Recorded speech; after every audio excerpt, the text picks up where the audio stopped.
दिल्ली वालों की कर दी रेखा सरकार ने बल्ले बल्ले एक झटके में ले लिए 3 तगड़े फैसले। अब नहीं होगी किसी को दिवाली से लेकर छठ पूजा में कोई भी परेशानी। त्योहारों पे खुद संभाली रेखा गुप्ता ने कमान कर दिया अपने फैसलों से विरोधियों को परेशान। अब स्टूडेंट्स को भी दिया दिवाली पर खास तोहफा। दिल्ली में इस बार दिवाली से लेकर छठ पूजा पर अलग ही नजारा दिखने वाला है, क्योंकि राजधानी की कमान अब किसी और ने नहीं बल्कि खुद मुख्यमंत्री रेखा गुप्ता ने संभाली है। त्योहारों से पहले उन्होंने 1-2 नहीं बल्कि 3 ऐसे फैसले लिए हैं जिसने दिल्ली वालों की बल्ले बल्ले कर दी है। जहाँ एक और उन्होंने छठ पूजा की तैयारियों को खुद मैदान में उतार के रखा, तो वही दूसरी ओर पानी के बढ़े हुए बिलों पर माफी योजना का तोहफा दे दिया। इतना ही नहीं, शिक्षा के क्षेत्र में भी बड़ा फैसला लिया है जिसने स्टूडेंट के चेहरे पे खुशी ला दी है, जिससे विरोधियों के माथे पे बल डाल दिया है। आखिर कौन से है वो 3 बड़े फैसले, आपको बताते हैं। दरअसल छठ पूजा को लेकर जो पिछली सरकारें नहीं कर पाई उसे रेखा सरकार ने कर दिखाया है। खुद मुख्यमंत्री रेखा गुप्ता और मंत्री कपिल मिश्रा ने कालिंदी कुंज घाट पर जाकर सफाई और तैयारियों का निरीक्षण किया। उन्होंने साफ कहा कि अब झाग का जमाना चला गया है।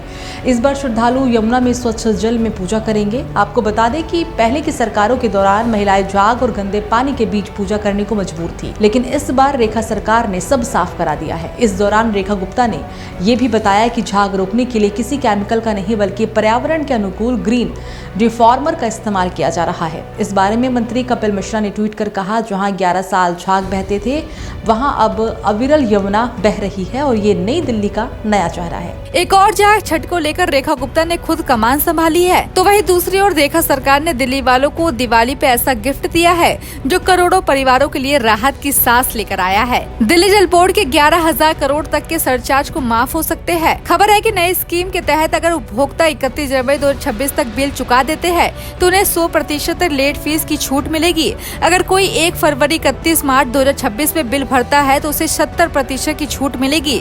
इस बारे में मुख्यमंत्री रेखा गुप्ता ने कहा कि हम नहीं चाहते कि किसी की दिवाली बकाया बिलों के बोझ के तले जाए। ये योजना दिल्ली वालों के हर परिवार के लिए तोहफा है। दिल्ली जल बोर्ड के आंकड़ों के मुताबिक 27 लाख रजिस्टर्ड उपभोक्ताओं में से लगभग 16 लाख लोगों को गलत या फिर बढ़े हुए बिल मिले थे। महामारी के दौरान लोग परेशान हुए, कई ने भुगतान ही बंद कर दिया। अब सरकार ने पूरा सिस्टम डिजिटल कर दिया है और लोग अपना कंज्यूमर नंबर डालकर डीजेबी वेबसाइट से नया बिल डाउनलोड कर सकते हैं। इसके अलावा हर विधानसभा क्षेत्र में 2 जोनल ऑफिस भी खोले जा रहे हैं ताकि लोगों को सहायता मिल सके। इतना ही नहीं, जिनके पास अनाधिकृत कनेक्शन है उन्हें भी बड़ा फायदा दिया गया है। घरेलू जुर्माना 25,000 से घटाकर 1,000 कर दिया गया है, जबकि गैर घरेलू के लिए 61,000 से घटाकर 5,000 कर दिया गया है। यानी अब लोग आसानी से अपने कनेक्शन को नियमित करा सकते हैं और बिना डर के पानी की सुविधा का लाभ भी उठा सकते हैं। तीसरा और आखिरी फैसला एजुकेशन सेक्टर से जुड़ा है। दरअसल दिल्ली यूनिवर्सिटी के कॉलेजों के लिए 108 करोड़ रुपए की ग्रांट रेखा सरकार ने जारी की है। खबरों की माने तो मुख्यमंत्री रेखा गुप्ता ने 12 पूरी तरह फंडेड कॉलेजों को तीसरी किस्त के रूप में ये रकम जारी की है। शिक्षा मंत्री आशीष सूद ने कहा कि ये टीचर्स और छात्रों के लिए दिवाली का असली गिफ्ट है।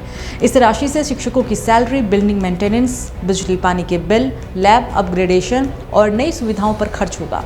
इसके साथ ही अलग से 24 करोड़ कैंपस के सौंदर्यीकरण, स्पोर्ट्स ग्राउंड और ग्रीन एरिया के विकास पर भी खर्च किए जाएंगे।